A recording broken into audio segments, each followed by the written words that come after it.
In Philippine folklore, there is a deadly rule people still whisper about in the dark. If you hear a creature clicking nearby and the sound starts getting quieter, you do not relax. It does not mean the thing is leaving your house at all. It means it has already moved so close that it is right behind you.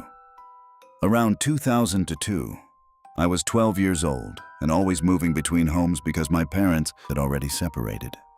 My dad and my stepmother were renting an old two-story wooden house in Manila near 10th Avenue, and the whole place felt tired and strange even in daylight.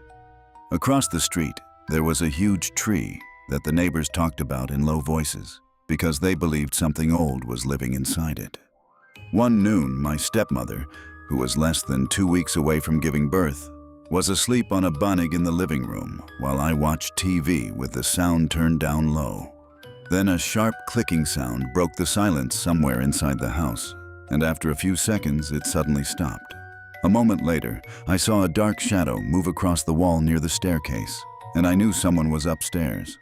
I walked to the bottom of the steps and looked up, and the heavy wooden window that had been rusted shut for years was standing wide open. I thought a robber had come in, so I ran back, slipped under a blanket beside my stepmother, and stayed still. That was when a thick gray liquid dropped onto the blanket just inches from my face, and the smell was like an open sewer. I looked up at the ceiling, but it was solid and dry with no holes anywhere. Then, the clicking came back, loud and close. But as I listened, it grew fainter and fainter, and I remembered the rule. A moment later, the floorboards above us groaned under slow, heavy steps. I screamed, woke my stepmother, and we ran to the neighbors. Later, my family hid white candle wax under the baby's pillow to ward off the Tiktik, and they still believe that whatever watched us from that ceiling changed my sibling's life forever. Follow for more from the Anino Lores.